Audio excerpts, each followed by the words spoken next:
First of all, introducing our challenger. Out of the blue corner. He's going to step in and he does. It's all over. Let's bring on the boom. This is Eternal MMA.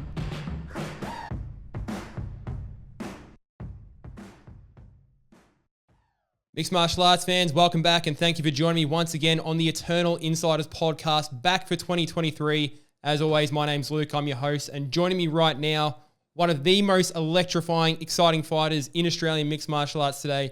And I'm talking anywhere, be it international fighting in Australia right now, it doesn't matter. One of the most impressive talents that we've got right now as an Australian. He is the welterweight champion for Eternal MMA, set to defend his crown against Joseph Luciano at Eternal 74, Gold Coast, March 18th. You know who I'm talking about right now. It's the crazy horse, Mr. Kaleb Rideout. Kaleb, thanks for joining me today, brother. How you doing? Good, mate. Thank you. That was a mad intro. Thank you so much. I'm getting compliments here and there in the intros, man. So I'm building to them. I'd like to pretend that I'm not practicing before the show, but let's just keep that between you and me, huh?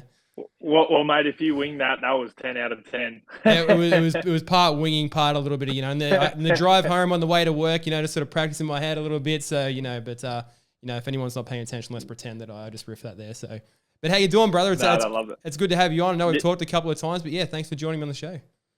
No, anytime. It's always good to be on here.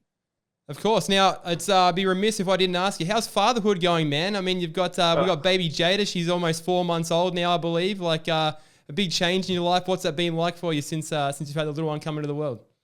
Mate, it has been the greatest thing ever, honestly. She is just by my side 24/7. I take her to the gym with me. She got her already on the mats. She's not even 4 months and she's rolling around on the mats. But, mate, I love it. Honestly. I recommend more people have more kids.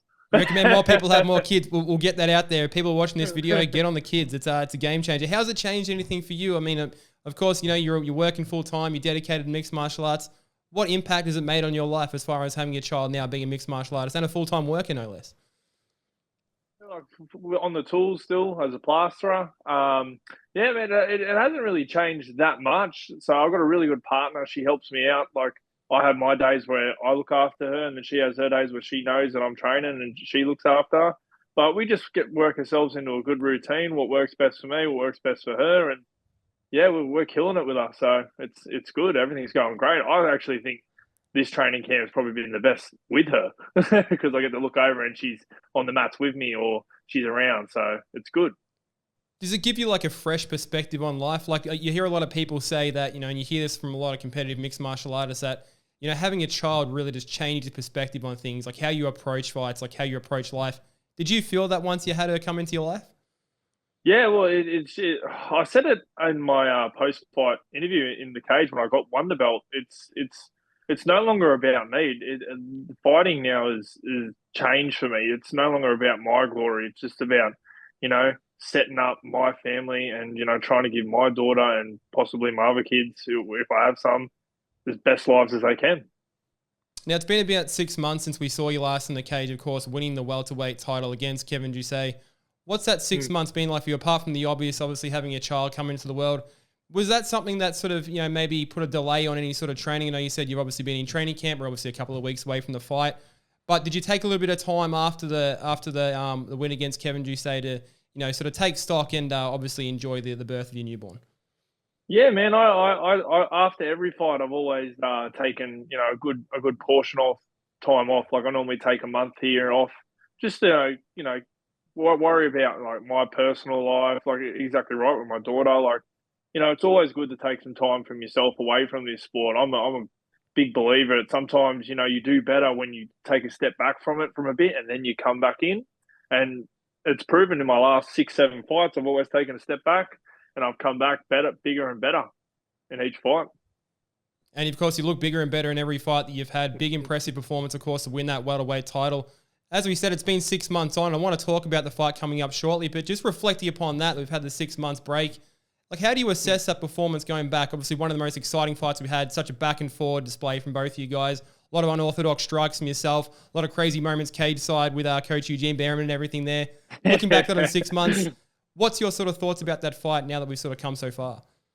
Mate, I've watched the fight many a times. I reckon it's really good good performance of mine, but I've still got a lot more to offer. Like you've only just seen me start to scratch the surface with my unorthodox striking, and that's pretty much all that fight was. It was striking throughout the whole fight. He pinned me up against the cage a few times, but he done nothing to do it. When he had me up against the cage, I could sort of just feel him breathing and relaxing because, like, I don't know why. I thought think he was getting points, or that's what Eugene was saying. He was getting positional control, but he wasn't doing anything with it. And then, as soon as I got free, as I did, because I'm always the smaller guy, I got free and just capitalised as I do.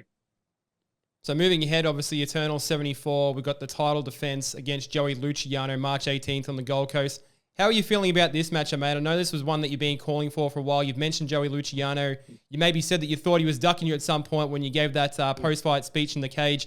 What does it mean you to sort of get this fight? Obviously, he's the one challenging you, but you got the fight that you wanted.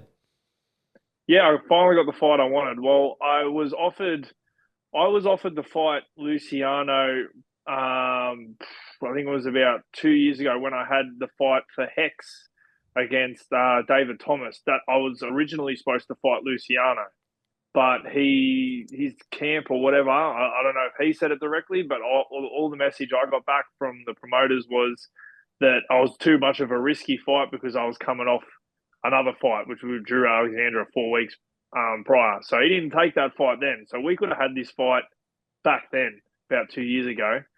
So forward, I'm watching him climb the ranks. I'm also climbing the ranks. So it got to the point now where we're both on Eternal. I just thought, hey, can't duck and weave me forever. I'm here, calling you out, buddy. And then, which was a shock for me because I got Gisette next. I don't know what happened there because I was sort of leading. I was thinking I was going to go Luciano, but they threw me Gisette, and then with the cherry on top, they threw the belt at me. So I couldn't say no to that. And then now I know that he's the number one contender to come up for it. So I feel like all the stars are aligning for this fight. So it's going to be an entertainment one. I can tell you that much. No, I mean, it wouldn't be a Kaleb Rideout fight without being an entertainment fight. I think you hit the nail on the head there, man. I think everything's worked out very well for you. You got the title and you get the fight you want just after that. When you sort of look at the matchup in terms of going up against Joey, the impression on Joey that he's, quite grapple heavy. He used to be a Thai fighter, of course, but, he's showing off a lot of his grappling acumen in his last few fights. You yourself known as a very flashy striker, very unorthodox. So it seems the build-up is that it's very much a style versus style sort of matchup. Styles make fights, as they say. What do you sort of look at in terms of that matchup with Joey? Is it that? Do you see it as a striker versus grappler type matchup? I see this fight. How do I see this fight? I see this fight going. Joey's going to taste my striking. What's going to happen? He's not going to like it. He's going to feel the striking. He's going to hate that I'm moving. He's going to hate everything I have to offer with the striking. Whether he can match it, I don't know. I know he's spending a lot of time in Thailand at the moment to prep for this fight, whether he wants to go toe-to-toe with me, which is awesome for me. I love an entertaining fight, and if he wants to strike, I'm happy for that. But what I do think is going to happen is Joey's going to feel the striking. He's going to not like that he can't get close to me, and he will, out of desperation, I feel like he's going to try and take me down and try and use his weight because, I don't cut weight. I fight at 77 kilos. I walk around at 77 kilos. I don't cut weight. I'm not a believer in cutting weight. And so he's going to try and use his strength, but people underestimate how strong I am. I moved Ben Johnston. I moved Kevin Gisette. So I'm going to be able to move Joey Luciano. So it all comes down to him, how he wants to play it. If it goes to the ground, I'm happy to go to the ground. Not many people have seen my abilities on the ground. And trust me, I got some. I've got a good entertainment package down there, believe me. But yeah, I'm happy wherever this fight goes. I'm ready to go. Well, you actually did say to me last time we talked, last time I spoke to you, obviously not on the show, but you did say that obviously, showing off the striking, you were a little bit disappointed that you didn't get to show off the grappling against Kevin Gisette. Yeah. Well, I was because I've been working a lot on my wrestling. I've been working a lot on my grappling. I got a really good wrestling coach, Jaden Lawrence. He's in the Commonwealth Games. He looks after me in the wrestling abilities. But Yeah, I was a bit disappointed. I'm more of an entertainment man. I like to strike. Everyone wants to see two guys stand in the center and punch on, and I try and give that in every single fight. Now, speaking of entertaining men, and also speaking on, we just touched on that you thought that maybe there was a bit of a hint that Joey may have been avoiding you, in the lead up to this fight. Your teammate at XXX Academy, Lockie Stitt, can't get a fight. What's going on there? He cannot get a fight, mate. It is ridiculous. It is actually appalling. I would go as far as say it's so appalling for nearly all the welterweights in Australia. If you want to look at it like that, as I'm a fighter, right? So see a challenge, e.g. Joe Luciano, fighting. That is the sport that I'm in. I don't hide from anyone. I don't do nothing. Like Kevin just said, Ben Johnson, these are big names. I fought him. Cody Barnwell, big name. Even that David Thomas down in Melbourne, big name. These are big fighters, right? And for some strange reason, everyone is ducking and weaving Lachlan, and we don't get it. We've literally got a message from the promoters, Cam, saying like all the reasons why no one wants to fight. And which is absolutely, it's depressing because it just shows that the welterweights, like, do you really want it? Do you really want to be in the UFC? I want to be in the UFC. And if Lachlan wasn't my teammate, I'd fight him. But I can't because he's my teammate. So it just shows how many welterweights out there that really want to make it.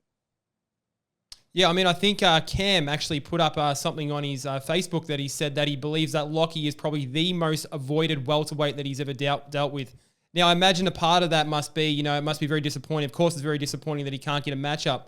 But, I mean, it almost maybe is a bit of a testament, to his skill because, he's 2-0 now. He's looking very good in his fights. Like, he's very much an up-and-coming guy, under yourself.